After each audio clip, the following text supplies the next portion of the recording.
감사합니다. 오늘 우리가 함께 은혜 받을 하나님 말씀은 시편 139편 13절 말씀부터 18절 말씀까지입니다.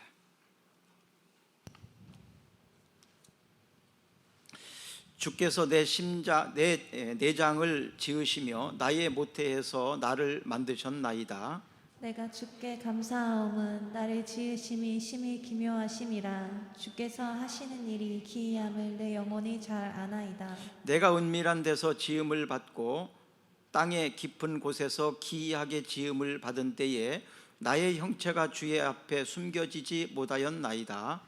내 형질이 이루어지기 전에 주의 눈이 보이셨으며 나를 위하여 정한 날이 하루도 되기 전에 주의 책에 다 기록이 되었나이다. 하나님이여, 주의 생각이 내게 어찌 그리 보배로운지요, 그 수가 어찌 그리 많은지요. 내가 세려고 할지라도 그 수가 모래보다 많도소이다. 내가 깰 때에도 여전히 주와 함께 있나이다. 아멘.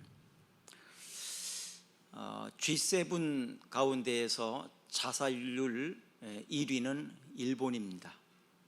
OECD 가운데에서 자살률 1위는 한국입니다. 노인 자살률 세계 1위는 한국입니다. 또 고기능성 우울증 세계 1위가 대한민국입니다. 요즘에 정치인들, 연예인들, 또 지난주에는 프로 배구 선수단이 또 자살을 했죠. SNS에 댓글 이런 것들이 문제가 되어서 결국 자살한 사건이 있었습니다. 생명은 세상에서 가장 소중한 것입니다. 그런데 그리스도인 가운데에서도 자살하는 사람이 있다는 이야기를 들으면서 제가 충격을 받았습니다.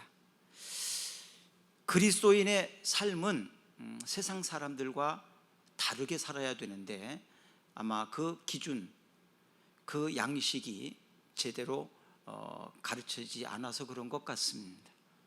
그래서 계속해서 요즘에 그리스도인의 삶의 양식, 기준이 되는 것들을 여러분들에게 하나님의 말씀을 통해서 가르쳐 드리고 있는데, 오늘은 사람의 생명에 대해서, 그 사람의 생명의 그 가치와 그 존귀함에 대해서 말씀을 드리려고 합니다. 태아도 생명이고, 내 자신의 몸도 생명이고, 이웃의 몸도 생명, 똑같이 소중한 것입니다. 이 모든 것들은 다 하나님이 주신 것입니다. 어떤 사람은 생명의 심각한 위협을 느끼면서 나는 결코 자살하지 않을 거다. 그러니까 내가 만약에 죽는다면 그건 자살이 아니라 누군가 나를 죽인 거다, 이렇게 하면서 글을 올린 사람도 있었습니다. 또 성경은 다른 사람을 미워하거나 상해를 입히는 것 그 자체가 살인행위라고 그렇게 말하고 있습니다. 마태복음 16장 26절 말씀을 한번 보겠습니다. 사람이 만일 온 천하를 얻고도 제 목숨을 잃으면 무엇이 유익하리요? 사람이 무엇을 주고 제 목숨과 바꾸겠느냐? 사람이 만일 온 천하를 얻고도 제 목숨을 잃으면 무엇이 유익하리요? 사람이 무엇을 주고 제 목숨과 바꾸겠느냐? 사람의 목숨이 세상에서 가장 소중한 일이라는 것을 가르쳐 주고 있는데, 그러면 사람의 생명이 가장 위협을 받고 있는 곳은 어디일까요? 어머니의 뱃속입니다. 모태입니다. 2019년 낙태죄가 헌법 불합치라고 결정이 되었어요. 이것은 낙태는 죄가 아니라는 것이 아니라 낙태는 죄이지만 처벌받을 수 없다는 거죠. 처벌하지 않겠다는 겁니다. 그것이 지금 이제 국회에서 입법이 되면서 논의 중에 있는데 아직 정확하게 공표되지는 않았기 때문에 사실적으로 낙태죄를 처벌할 규정은 없습니다. 사람의 그 잉태, 임신은 자연적인 현상이 아닙니다. 성경적으로 보면 이것은 하나님이 주신 것입니다. 사람이 아무리 노력을 해도 안 되는 거다 이 말이죠. 그래서 하나님이 생명을 주셨기 때문에 임신을 하게 된다는 것을 알아야 합니다. 오늘 본문 13절을 우리 다 같이 한번 읽어보겠습니다. 주께서 내 내장을 지으시며 나의 모태에서 나를 만드셨나이다. 나의 내장을 지으시고 나의 모태에서 나를 만드신 분이 하나님이다. 자식들을 건강하게 잘 낳아서 잘 키운 부모들을 보면 참 부럽죠. 참 얼마나 애쓰고 노력을 했는가, 그런 생각들을 하게 됩니다. 이제 막 결혼을 해서 아이를 낳지 않은 이제 부부들에게 물어보면 참 그게 마음대로 되지 않는 겁니다. 그렇죠? 자식을 낳는 것도 마음대로 안 되고 거기에다가 아들과 딸을 골고루 잘 낳는 것은 더더욱 어려운 문제죠. 그렇게 낳아서 가정을 꾸린 가정을 보면 참 되게 부럽죠. 그렇죠? 부럽습니다. 창세기 25장 22절을 볼까요? 그 아들들이 그의 태 속에서 서로 싸우는지라 그가 이르되 이럴 경우에는 내가 어찌할꼬 하고 가서 어깨 붙자온대. 이건 야곱과 에서를 이야기하는 쌍둥이로 태어났죠. 리브가가 지금 리브가 뱃속에서 아이들이 쌍둥이가 싸우는 것을 통해서 이걸 어떻게 해야 되냐, 하나님께 물어봐야 되겠다. 왜? 하나님께서 주신 생명이기 때문에 그렇게 말할 수 있는 거죠. 그래서 아이들, 태아, 이것을 히브리어는 엘레드라고 말합니다. 엘레드. 또 신약 성경에 써 있는 헬라어로는 브레포스라고 말하는데, 이 엘레드나 브레포스는 태아나 아이들 똑같이 사용합니다. 그러니까 태아나 아이나 똑같은 단어를 사용한다 이 말이에요. 그것은 구별하지 않는다는 얘기입니다. 태아도 사람이고 아이도 사람이다. 그러니까 뱃속에 있는 아이도 생명과 사람이라고 그대로 성경은 말하고 있는 거고, 태어나서 자라는 아기도 똑같이 브레드라는 단어를 사용합니다. 낙태 허용을 보면 그 세계적으로는 보통 20주 정도 이하로 되었을 때 허용하는 나라가 세계에서 7나라밖에 안 됩니다. 7나라밖에 안 돼. 나머지는 다 허용하지 않는다 이 말이에요. 그런데 2021년도 작년도 10월 달에 그 낙태죄가 헌법 불합치가 있은 후에 개정하기 위해서 국회에서 지금 논의하고 있는 게 뭐냐 하면, 입법 예고되고 있는 개정안이 14주 이내에는 산모가 원하면 언제든지 낙태가 가능하다 이거예요. 14주 이내에는 산모가 원하면 낙태를 허용한다. 크게 이유를 따지지 않는다는 얘기입니다. 그리고 24주 이내, 약 6개월이 조금 안 되죠. 24주 이내에는 성폭행이나 아니면 근친상간이나 또 산모의 어떤 그 질병이나 또 전염병이나 정신적인 질환 이런 어떤 근거가 있을 경우에는 24주 이내에는 낙태를 할 수 있다, 이런 법입니다. 근데 이것이 이제 현재 갈등이 좀 있어서 아직 공포는 되지 않은 상황에 있습니다. 제가 아까 말씀드린 대로 20주 이내에는 전 세계에서 7나라만 허용하고 있다고 말씀을 드렸어요. 그럼 대부분의 나라는 허용하지 않고 있다는 얘기죠. 그러면 성경적으로는 어떻게 보고 있느냐? 지금 우리나라의 그 개정법에는 그렇게 말하고 있지만 성경적으로는 어떻게 보고 있느냐? 성경적으로는 할 수 없다는 얘기예요. 하면 안 된다는 얘기입니다. 하면 안 된다는 얘기입니다. 근데 전통적으로는 그러면 교회사에서, 이거 이제 밖에서 말씀드렸고, 교회에서 전통적으로는 인정해 주는 게, 성경은 아닙니다. 그냥 전통적으로 역사적으로 그 성폭행이나 산모의 생명이 아주 위험한 상황이 된다거나 뭐 이럴 경우에는 한시적으로 약간 그냥 인정해 주는 쪽으로 현재 진행되고는 있는 상황입니다. 제가 이것을 이렇게 말씀드리는 것은 저도 너무나 심각하게 고민을 해왔던 문제였기 때문에 그렇습니다. 제가 결혼해서 첫 번째 아이, 지금 상미입니다. 대전에 살고 있는 그 상미를 임신했을 때, 대전에 살고 있을 때입니다. 정기 검진에서 장애 아이로 판단이 됐습니다. 그래서 대전 충남대학병원에 교수들에게 특진을 3번씩이나 받았어요. 그랬는데 거기에서도 역시 장애하다고, 팔도 하나 없고 다리도 하나 없다고. 그래서 그 교수들이 낙태를 하라고 이렇게 권면을 받았습니다. 얼마나 이거 심각한 문제입니까? 다른 사람이 아니고 내 자신의 스스로의 문제이기 때문에 그 일을 가지고 기도하는 가운데 하나님이 허락하신, 또 하나님이 내게 주신 생명이라면 성경적으로는 낙태할 수 없기에, 전통적으로는 할 수 있겠죠. 또 대학 교수들도 하라고 그랬고, 평생을 어떻게 그런 아이 기르겠냐, 또 그 아이가 태어나도 얼마나 불행하겠냐, 그러면서 주변 사람들이 다 낙태하라고 한 목소리로 말을 했습니다. 거기에는 교수들도 마찬가지고 믿음의 사람들조차도, 목사님들조차도 낙태 쪽으로 이야기를 했습니다. 그러나 제 신앙의 양심상 그건 할 수 없다는 결론에 도달하게 됐습니다.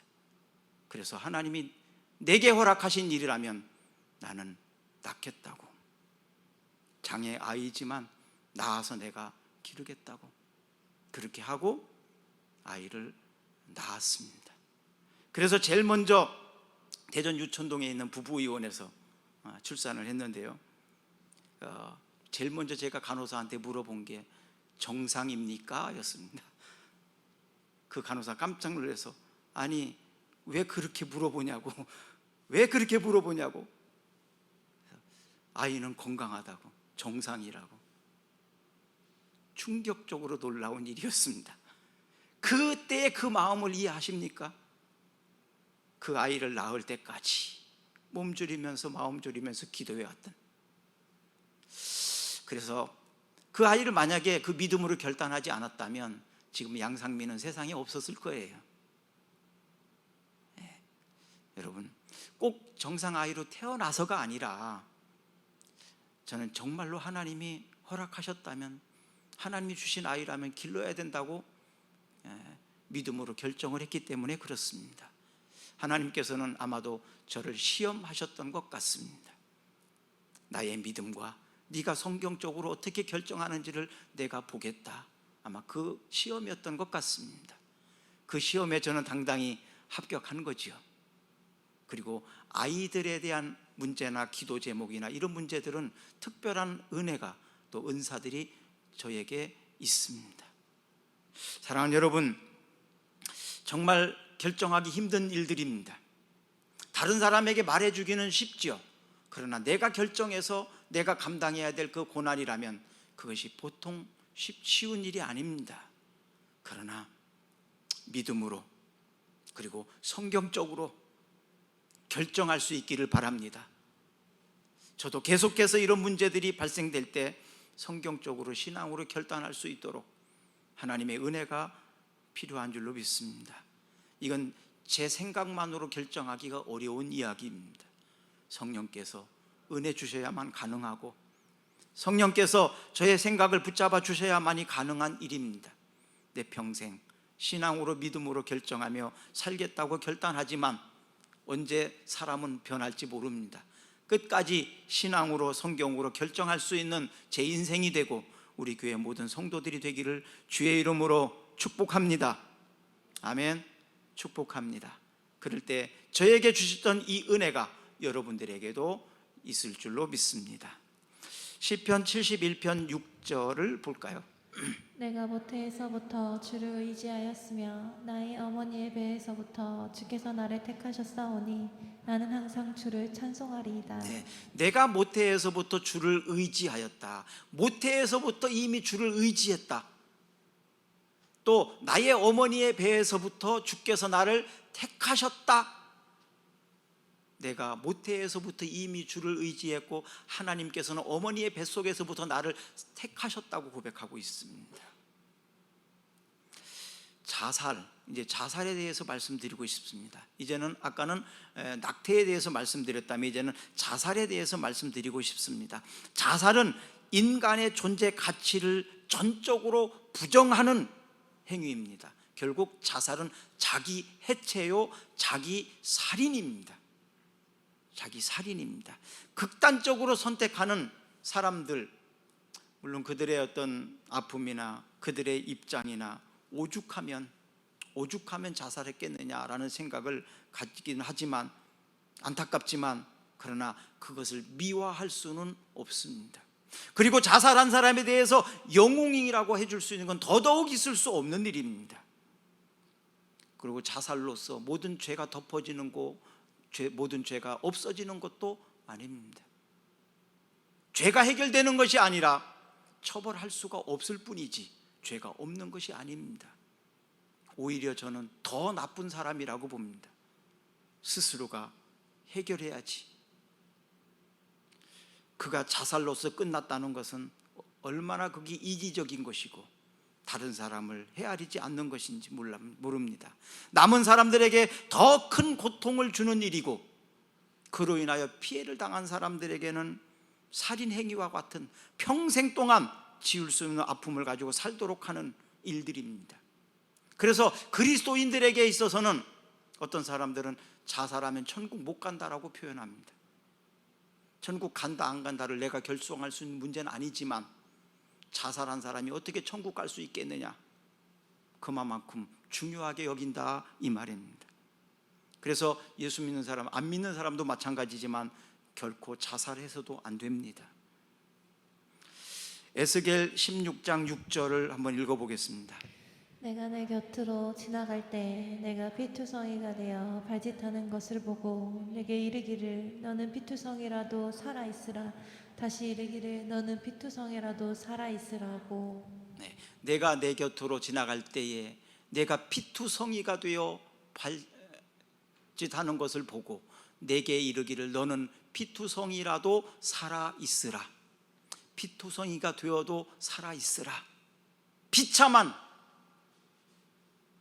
상황이라도 견뎌라, 살아있으라. 이것은 에스겔에게 하나님이 이스라엘 민족이 너무나 큰 범죄로 인하여 하나님이 심판하실 때 민족의 앞날이 없습니다. 미래가 없다는 것이 얼마나 두려운 일입니까? 살 의욕과 가치를 잃어버린 것 아니에요? 이런 상황 속에서 하나님이 그래도 살아있으라, 이 얘기는 뭘까요? 하나님이 회복의 약속을 하시는 겁니다. 회복의 은혜를 주시겠다는 거예요. 견디라는 거예요. 살아있으라는 거예요. 견디라. 아무리 힘들고 어려워도 피투성이가 된다 할지라도 견디고 있어라. 하나님이 회복시켜 주시겠다, 그 얘기입니다. 회복시켜 주시겠다. 오늘 본문 14절을 한번 또 읽어봅니다. 내가 주께 감사하오면 나를 지으심이 심히 기묘하심이라. 주께서 하시는 일이 기이함을 내 영혼이 잘 아니이다. 하나님은 우리를 놀랍게 창조하셨다는 거예요. 그리고 하나님이 우리의 모든 형편과 사정을 잘 아신다는 겁니다. 혹시 이 시간 힘들고 어려운 터널 속에 있는 분들이 있다면 잘 견디시기를 바랍니다. 하나님께서 회복해 주실 것입니다. 하나님께서 빛이 들어오는 곳으로 여러분들이 인도해 주실 겁니다. 아무리 힘들고 어려워도 나쁜 생각을 하지 말기를 바랍니다. 제가 옥천에서 목회할 때에 한 아가씨가 찾아왔었어요. 우리 배 집사님은 알 거예요. 상명이라고, 지금 서울에 살고 있는데 경찰하고 결혼해서 살고 있거든요. 자살하려고 하는 것을 그 마을에 있는 친구가 우리 목사님 한 번만 만나보고 자살을 하더라도 하라고, 그래서 막 억지로 끌고 왔다고 수요일 날 데리고 왔어요. 그래서 수요 예배 직전에 데리고 와서 한 30분 정도 얘기하고 오늘 예배 드리고 그리고 좀 더 얘기하고 가자.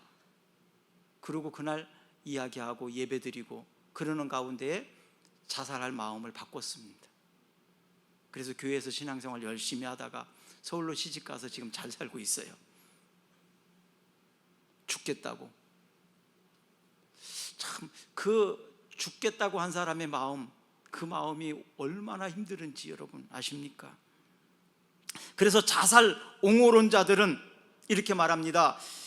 자기 생명을 유지할 고유한 권한이 내게 있다.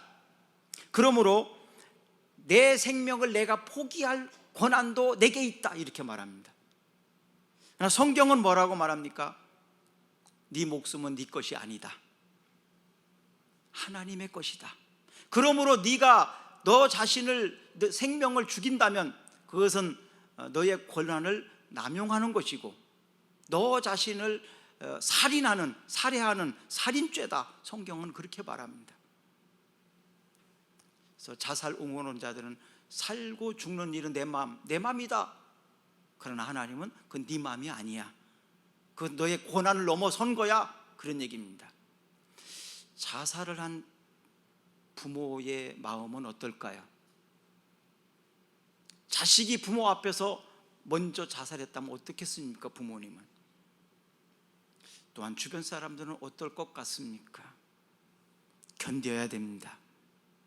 자살은 문제 해결이 아닙니다. 그것은 포기하는 것이고 아까 말씀드린 대로 다른 사람에게 더 큰 아픔을 남겨주는 겁니다. 자살한 사람들이 그 이유를 물어보면 여러 가지 있어요. 사랑 때문에, 또 억울함 때문에, 자기의 정당성을 목숨으로써 보여주는 그런 얘기, 여러 이야기를 많이 합니다. 요즘에는 우울증 때문에, 특히 고기능성 우울증이라고 그러는데 우울증 때문에 자살하는 사람이 참 많습니다. 우울증이 전 세계에서 우리나라가 1위라니까요. 우리나라 경제적으로 10위 안에 들어가는 나라인데 그런데도 보면 세계 1위랍니다. 뭔가가 좀 이상한 것 같죠? 마태복음 27장 4절과 5절 말씀을 읽어봅니다. 이르되 내가 무지한 피를 팔고 죄를 범하였도다 하니 그들이 이르되 그것이 우리에게 무슨 상관이냐. 내가 당하라 하거늘 유다가 은을 성소에 던져 넣고 물러가서 스스로 목매어 죽은지라. 가룟 유다 얘기입니다. 예수님의 12제자였던 가룟 유다, 그는 굉장히 똑똑한 사람이었어요. 12제자 중에서 재정을 맡아서 관리한다는 사람은 꽤 똑똑한 사람 아닙니까? 또 셈도 굉장히 빠른 사람입니다. 근데 이 가룟 유다가 마지막에 자살해서 죽었다는 얘기예요. 예수님께서 제자들을 모아서 최후의 만찬을 했던 그 장면을 보면요, 예수님이 미리 예고하십니다. 이 중에서 나를 팔 자가 있다. 그때 여러 제자들이 주여 저는 아니지요, 예수님 저는 아니지요, 주님 저는 아니지요, 그러면서 다 마태복음 26장에 보면 주님 저는 아니지요, 주님이라고 고백합니다. 주님 저는 아니지요. 주라는 뜻은 뭘까요? 나의 주인이라는 뜻 아닙니까? 예수님이 나의 주인이다, 그런 의미 아니에요? 그래서 주님 저는 아니지요. 예수님과 나의 관계가 뭐냐? 주님이라는 관계죠. 관계가 있는 거예요. 근데 이 가룟 유다는 뭐라고 말하는지 아십니까? 26장에 보면 랍비요, 랍비요 이렇게 말합니다. 이건 랍비라는 얘기는 선생님이라는 뜻이거든요. 선생님. 물론 예수님에 대해 선생님이라고 부를 수는 있어요. 그러나 선생님과 제자의 관계, 주님과 나와의 관계는 전혀 다르지요. 부르는 것 자체가 다릅니다. 다른 제자들은 전부 주님이라고 부르는데 이 가룟 유다는 랍비요라고 부릅니다. 주님이라고 부르지 않았다는 얘기예요. 예수님과 관계가 사실은 그냥 남들도 다 선생님이라고 랍비요라고 부르니까, 안 믿는 사람들로 랍비요 선생님이요 그렇게 부르니까요. 예수님에 대해서 4대 성인이니 이렇게 하지 않습니까? 존경받을 만한 분이다. 그러나 예수님을 주님이라고 고백하는 사람은 예수 믿는 사람들밖에 없지요. 전혀 얘기가 다릅니다. 결국 이 가룟 유다는 예수님을 은삼십에 팔고 후회하면서 나중에 자살합니다. 가장 불쌍한 것은 예수님을 팔 수도 있고 잘못할 수도 있어요. 잠시 배반할 수도 있어요. 그러나 회개하고 돌아오는 것이 중요한데 그렇게 하지 않고 죽음으로서 끝났다는 얘기입니다. 그래서 진짜로 불쌍한 사람이 된 거예요. 이 세상을 살면서 우리도 잘못할 수 있어요. 실수할 수 있어요. 고의적이든 실수든 간에 과실이든 간에. 잘못할 수 있어요. 그러나 중요한 것은 나의 잘못과 과실을 고백하고 그때 내가 미처 잘못했다고, 실수했다고 그러면서 회개하고 돌아와야 되는데, 자살하면은 돌아올 기회를 놓쳐버리는 거예요. 죽음으로써 끝났다 이 말이에요. 그러므로 자살하면 끝나는 거거든요. 기회가 없어지는 것입니다. 사도행전 16장 31절을 볼까요? 이르되 주 예수를 믿으라. 그리하면 너와 내 집이 구원을 받으리라 하고. 이것은 빌립보 감옥에서 사도 바울이 그 간수에게 하는 말입니다. 갑자기 옥문이 열리고 죄수들이 다 도망가게 되니까 간수가 내가 책임을 다하지 못했다, 내가 죄수들을 지키지 못했다, 그러므로 자살을 하려고 했던 거예요. 그럴 때 사도 바울이 죽지 말으란 얘기입니다. 주 예수를 믿으라. 그리하면 너와 내 집이 구원을 얻는다. 그러면서 이야기했을 때 그가 이제 예수 믿게 되고 16장 34절에 고백하는 내용이 나옵니다. 그들을 데리고 자기 집에 올라가서 음식을 차려주고 그와 온 집안이 하나님을 믿음으로 크게 기뻐하니라. 자살하려고 했던 사람이 그와 그 집이 다 예수 믿고 크게 기뻐하더라. 크게 기뻐하더라. 하나님의 은혜가 여러분들에게 있어서 여러분들에게 자살할 만큼 큰 위중한 문제들, 큰 어려움이 있는 분들에게 바로 이런 은혜가 있기를 바랍니다. 예수 믿고 문제가 해결되고, 예수 믿고 여러분들의 마음과 여러분들의 가정에 평화가 있기를 주의 이름으로 축복합니다. 생명의 시작을 내가 결정하지 못해요. 마찬가지로 생명의 끝도 내가 결정해서는 안 됩니다. 생명의 시작을 내가 결정한 것이 아닌 것처럼 죽음도 스스로 결정해서는 안 된다 이 말입니다. 안 된다. 마가복음 5장에 보면 거라사 지방에 군대 귀신 들린 사람 이야기가 나옵니다. 이 사람이 귀신이 들렸는데 귀신이 한두 명이 아니라 막 군대 귀신이 들어갔습니다. 그래서 사람들이 어떻게 해보려고 해도 도저히 되지 않았어요. 그래서 그는 결국 공동묘지 가운데 살면서 자기 자신도 컨트롤할 수가 없고 그냥 엄청난 힘을 가지고 사람들이 제압할 수 없는 그런 능력을 가지고 불쌍하게 사는, 자기 생각으로 자기를 통제할 수 없게 사는 사람이에요. 스스로도 굉장히 안타까운 사람이죠. 우리는 내 생각으로 나를 통제하고 살잖아요. 그런데 자기 자신을 통제할 수가 없어요. 귀신에 사로잡혔기 때문에 그렇죠.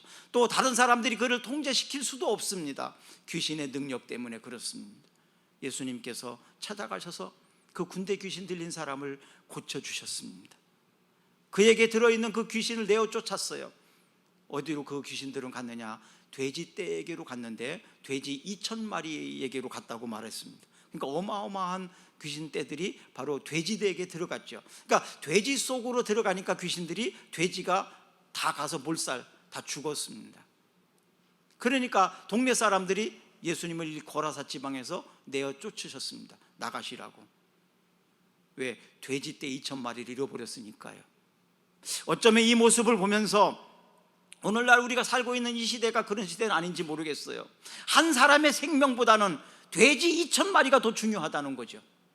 한 사람의 생명을 살리고 한 사람의 생명이 정상으로 돌아오게 고쳐준 그 은혜를 오히려 돼지 2,000마리마도 못한, 그렇게 취급을 한 거죠.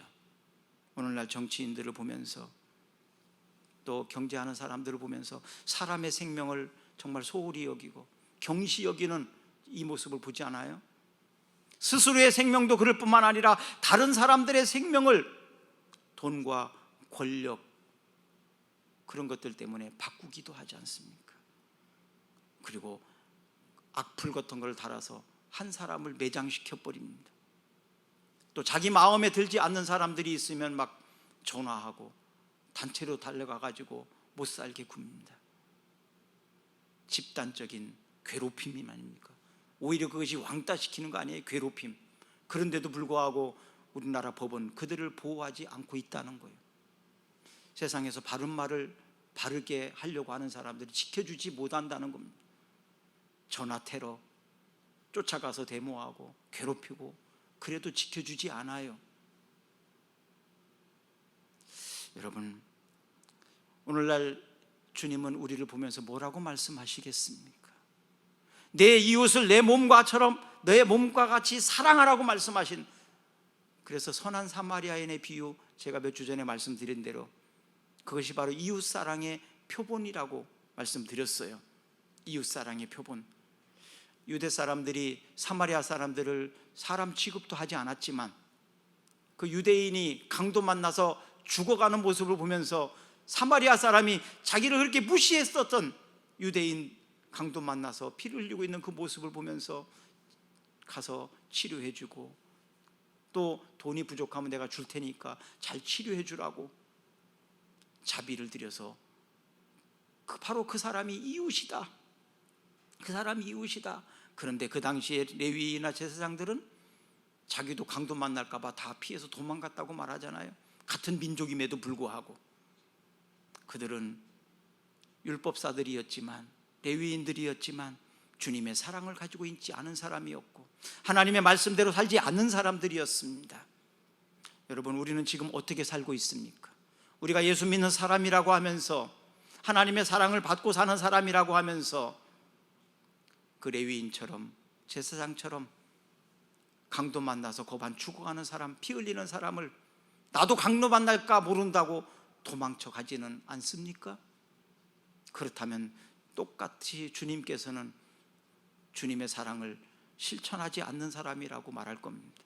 그들에게 구원을 결코 말씀하시지 않을 겁니다.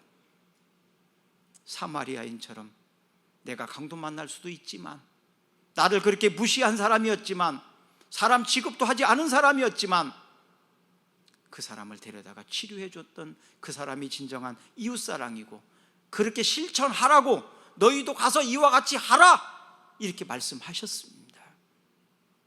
그런데 우리가 얼마나 지금 이기적입니까? 내가 좀 손해볼 것 같으니까, 내 권력을 유지하고 내가 권력을 취하기 위해서 이웃의 생명을, 또 사람들을 악플을 달아가면서 왕따를 시켜가면서 맹장시키는 그 모습이 지금 우리나라에 벌어지고 있지 않습니까? 우리 예수 믿는 사람들은 성경적으로, 성경대로 이웃사랑을 실천하며 살아야 됩니다. 또 누가복음 12장 20절을 보시면요, 하나님은 이르시되 어리석은 자여 오늘 밤에 내 영혼을 도로 찾으리니 그러면 내 준비한 것이 누구의 것이 되겠느냐 하셨으니, 이것은 어리석은 부자 이야기입니다. 열심히 땀 흘려서 돈을 벌었습니다. 그리고 이제는 평생 편안하게 잘 살자라고 말하고 있을 때 주님이, 하나님이 어리석은 자야, 오늘 밤에 내 영혼을 내가 데리러 갈 건데 그러면 네가 준비한 그 재물은 누구의 것이 되겠느냐? 어리석은 자라고 말하고 있습니다. 물질은 쌓아놓은 사람이 부자가 아닙니다. 얼마나 많은 사람과 공유하고 얼마나 많은 사람들에게 사랑을 실천했느냐, 이것이 그 사람의 진정한 부유함을 보여주는 겁니다. 더 가지려고 애쓰는 사람은 가난한 사람입니다. 다른 사람에게 나누어 줄 수 있는 사람이 진정한 부자라는 것이지요. 성경은 모든 사람들에게 존재하는 가치와 이유가 있다고 말합니다. 그러니까 내가 지금 태어난 것은, 내가 지금 살아있는 것은 바로 살아있는 존재와 가치, 이유가 있다는 얘기예요. 할 일이 있다는 얘기예요. 다시 말하면 할 일이 있다. 하나님은 특별한 어떤 한두 사람에게 모든 것을 주시지 않았어요. 각 사람에게 골고루 나눠줬습니다. 그래서 각 사람이 해야 될 일이 있습니다. 여러분, 가정에서도 마찬가지고요, 나라도 마찬가지고요, 교회 안에서도 마찬가지예요. 각자가 다 나름대로 할 일이 있어요. 나는 그냥 아무것도 안 하는 뭐 구경꾼이 없습니다. 다 나름대로 해야 될 일들이 다 있어요. 가치가 있어요. 그러므로 우리의 생명을 포기했다는 것은 내가 사명을 포기했다는 것이고, 하나님이 나에게 하라고 한 일을 하지 않았다는 얘기입니다. 사단은 가룟 유다에게 예수님을 팔 생각뿐만 아니라 가룟 유다가 자살하도록 그를 이끌었습니다. 그러므로 사단의 이 속삭임을 우리는 물리쳐야 됩니다. 그래서 자살, 거꾸로 하면 살자, 그러니까 사단은 우리를 자살하게 하려고 하면 우리는 거꾸로 받아들여야 돼요. 자살 아니 살자. 자살을 거꾸로 하면 살자 아닙니까? 살자. 오늘 본문이 있는 한번 23절 24절을 한번 같이 읽어보겠습니다. 하나님이여 나를 살피사 내 마음을 아시며 나를 시험하사 내 뜻을 아옵소서.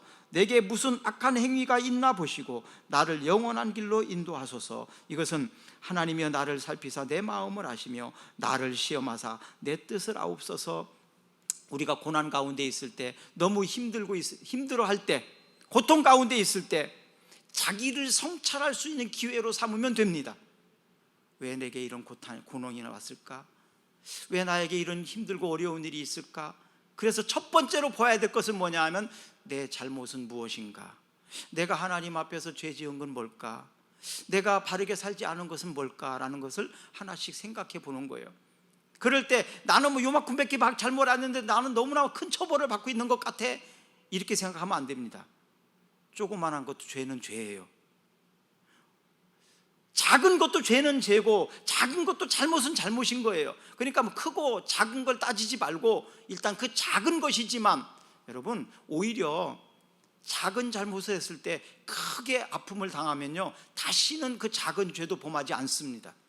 그런데 큰 죄를 저질렀을 때 작게 처벌을 받으면요, 아 이거 별거 아니네, 그러므로 죄를 더 크게 짓습니다. 한번 눈 딱 감고 그냥 한번 갔다 오면 몇 억 나한테 생기니까, 이런 생각을 하면 안 된다 이 말이에요. 다 빼앗아 가서 아주 혹독하게 처벌을 해야만이 다시는 내가 그러지 않겠지, 이렇게 되는 거거든요. 그러니까 오히려 그것이 사랑입니다. 내가 작은 죄를 저질렀지만 그 아픔이 너무 크고 너무 큰 고통을 경험할 때에는 다시는 내가 이렇게 하지 않겠다라고 결단을 하게 되거든요. 그래서 우리가 어려운 일을 당할 때, 고난을 당할 때, 핍박을 당할 때 먼저 자신을 성찰해 봐야 됩니다. 내 잘못이 뭐지? 내가 뭘 지금 잘못했지? 억울해! 이런 말을 생각하기 전에 내 자신을 성찰해야 돼요. 그리고 정말 잘못이 아무것도 없는 것 같으면 물어보세요. 내가 정말 몰라서 그러는데요, 제가 뭘 잘못했습니까?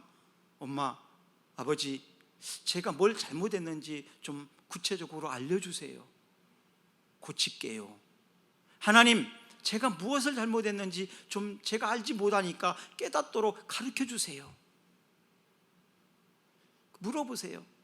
그랬을 때 잘못이 지적되면 회개하면 되는 거고요. 전혀 잘못이 없을 때에는 어떻게 해야 될까요? 이것을 핍박이라고 말합니다. 내가 잘못해서 벌을 받는 건 처벌이고요, 내가 잘못이 하나도 없는데 내가 벌을 받는 것은 핍박이고 환난이라고 말합니다. 그때에는 어떻게 해야 되느냐? 성경은 견디라고 말합니다. 견디라고, 견뎌라, 참아라 라고 말합니다. 견뎌내는 거예요. 참아내는 거예요. 그러면서 다른 사람의 그 아픔을 알 수 있어요. 내가 아파보면 다른 사람의 아픔을 알 수 있거든요. 내가 고통을 당해보면 다른 사람의 고통도 이해할 수 있거든요. 그래서 대부분 신유의 은사나 이런 거를 받는 사람들을 보면 많이 아파 본 사람들이에요. 그래서 너무 안타까운 마음을 잘 알거든요. 여러분들에게 고난이 찾아올 때 자기를 잘 돌아보시기를 바랍니다. 그리고 하나님께서 저를 선하게 인도해 달라고 기도하시기를 바랍니다. 그럴 때 하나님께서는 여러분을 선한 길로 인도해 주실 줄로 믿습니다. 사도행전 20장 24절 말씀을 볼까요? 내가 달려갈 길과 주 예수께 받은 사명 곧 하나님의 은혜의 복음을 증언하는 일을 마치려 하면은 나의 생명조차 조금도 귀한 것으로 여기지 아니하노라. 네, 바울이 고백한 얘기입니다. 나는 사명을 감당하는 일에 있어서 목숨을 걸었다는 얘기죠. 목숨도 조금도 아까워하지 않겠다. 그러니까 바울은 이런 당당함이 있어요. 내가 살아있다는 것은 사명이다. 그러므로 사명이 없다면 나는 죽을 수 있다. 그러니까 죽고 사는 문제가 두렵지 않아요. 왜? 내가 사명이 있는 한 안 죽을 거니까. 죽음조차도 두려워하지 않고 죽음도 초월할 수 있는 것이 바로 사명입니다. 할 일이 있다면, 사명이 있다면 죽지 않습니다. 왜? 사명을 감당해야 되니까요. 오래 살고 싶습니까? 사명을 많이 감당하시기를 바랍니다. 건강하고 싶습니까? 사명을 감당하기를 바랍니다. 여러분 좋아하는 물질, 돈이 많았으면 좋겠습니까? 그것으로 사명을 감당하기를 바랍니다. 사명을 감당하기 위한다면 하나님은 아끼지 아니하시고 주십니다. 자기 아들도 아끼지 아니하시고 주시니까 무엇을 하나님이 못 주시겠습니까? 하나님, 사명을 감당하겠습니다. 이 결단은 바로 여러분들을 건강하고 부하게 만듭니다. 요셉이라는 사람만큼 고난을 많이 경험한 사람도 많지 않아요. 그는 13년 동안 노예로 살았습니다. 감옥에서 억울한 옥살이도 했습니다. 그러나 그 모든 것들이 그가 나중에 사명을 감당하는 일에 큰 도움이 됐고요, 그를 그렇게 힘들게 하고 억울하게 했던 사람을 용서하는 그 용서로서 하나님의 사랑을 보여줄 수 있었습니다. 그래서 그 요셉은 위대한 사람이 된 거죠. 그가 13년의 그 고통을 견디고 그 참을 수 있었던 것은 하나님이 주신 꿈 때문이었어요.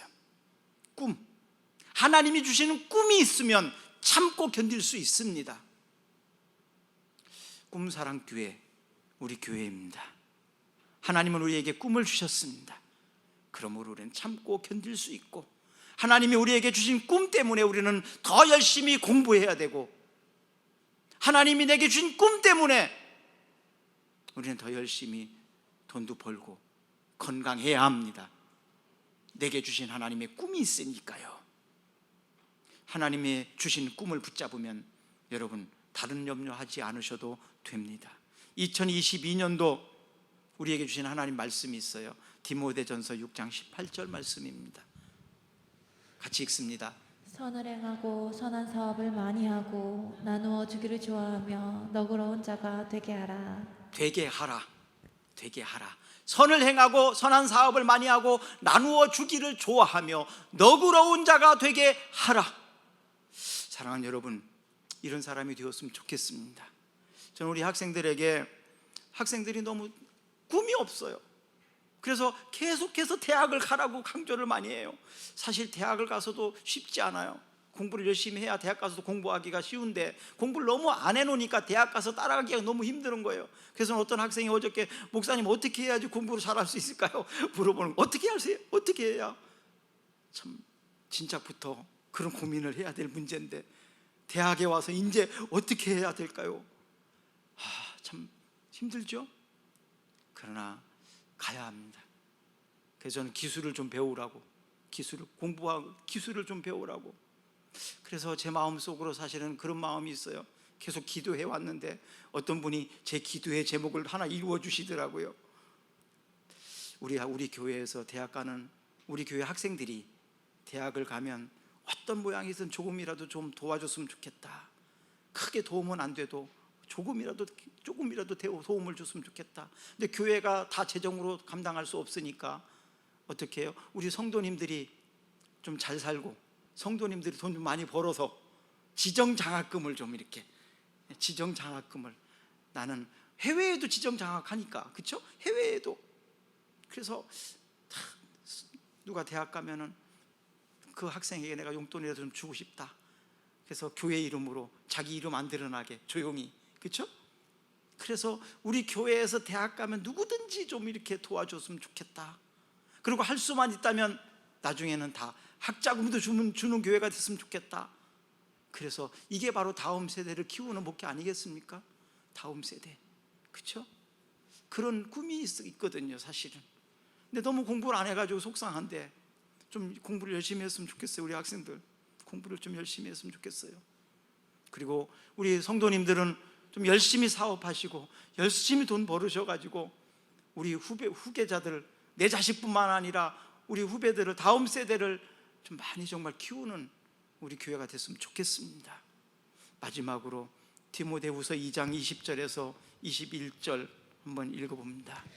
큰 집에는 금그릇과 은그릇뿐 아니라 나무그릇과 질그릇도 있어 귀하게 쓰는 것도 있고 천하게 쓰는 것도 있나니 그러므로 누구든지 이런 것에서 자기를 깨끗하게 하며 귀히 쓰는 그릇이 되어 거룩하고 주인의 쓰임에 합당하며 모든 선한 일에 준비함이 되리라. 아멘. 아멘. 한 30초만 기도하겠습니다. 오늘 주신 말씀을 가지고 혹시 과거에 아이를 지운 경험이 있는 분이 있다면 이 시간 회개하십시오. 하나님 그때 잘 모르고 그랬습니다. 어떤 특별한 사정이 있어서 그렇게 했습니다. 그것이 오늘 말씀을 듣고 보니까 회개해야 될 죄라는 것을 알았습니다. 용서해 주시옵소서. 그리고 또 자신이 죽고 싶었던 마음이 있었던 사람 회개하십시오. 다른 사람에게 악하게 말하고 미워했던 사람이 있다면 회개하십시오. 그것도 다 살인죄입니다. 잘못했습니다. 이제는 미워하지 않겠습니다. 이제는 사랑하며 살겠습니다. 이제는 섬기며 살겠습니다. 선한 사업에 부한 사람이 되겠습니다. 그렇게 살 수 있도록 도와주시고, 제가 가정에서, 교회에서, 이 나라에서 하나님의 사랑, 하나님의 주신 사명을 감당하며 살겠습니다. 주여 도와주시옵소서. 지금 여러 가지로 고난당하고 있는, 너무나 힘들어하고 있는 성도들이 있다면 하나님 저들의 마음을 붙잡아 주시고 저들의 생각을 붙잡아 주시옵소서. 가족 때문에 힘들어하는 분도 있습니다. 친구 때문에 힘들어하는 분도 있습니다. 물질 관계로 건강 때문에 힘들어하는 분들도 있습니다. 하나님 저들의 아픔을 아시지요. 저들의 어려움을 아시지요. 하나님 도와주시옵소서. 평안을 주옵소서. 강건케 하옵소서. 예수님의 이름으로 기도합니다. 아멘. 우리 다 같이 일어나셔서 찬양하겠습니다.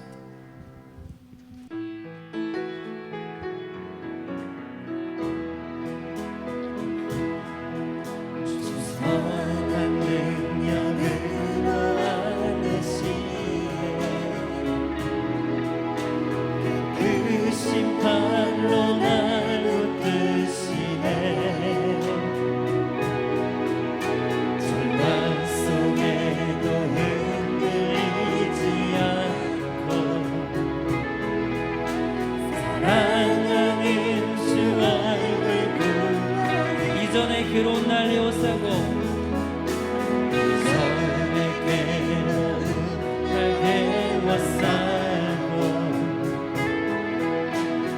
나의 길을 걷는다 해도 주님께 모든 맡긴 우리 영혼 끝내 승리의 날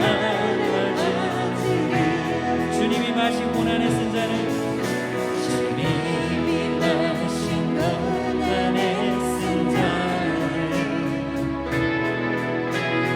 우리도 감사하며 받으리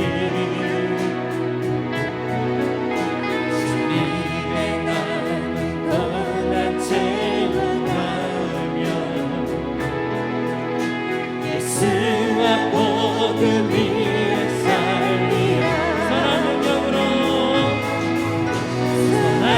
능력으로 일어서리 주만 의지하니 믿음으로 그리고 내 안에 주 없을 그날에 생각을 선한 능력으로 일어서리 선한 능력으로 일어서리 주만 의지하니 믿음으로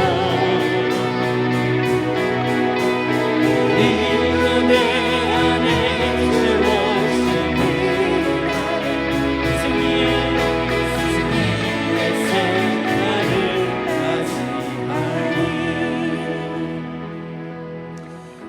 지금은 피를 흘리시면서까지 우리를 사랑하여 주신 주 예수 그리스도의 은혜와 우리를 돌보시기 위하여 조금도 쉬지 않고 창조의 역사를 계속하시는 하나님 아버지의 사랑과 우리의 삶을 은혜로 충만하게 채워주시는 성령님의 역사가 하나님의 선한 뜻을 이루어주기 위하여 택함을 받음을 확신하고 사명을 따라 살겠다고 결단하는 모든 성도들과 저들이 머무는 곳과 가정 위에, 직장 위에 함께 하시기를 간절히 축원하옵나이다.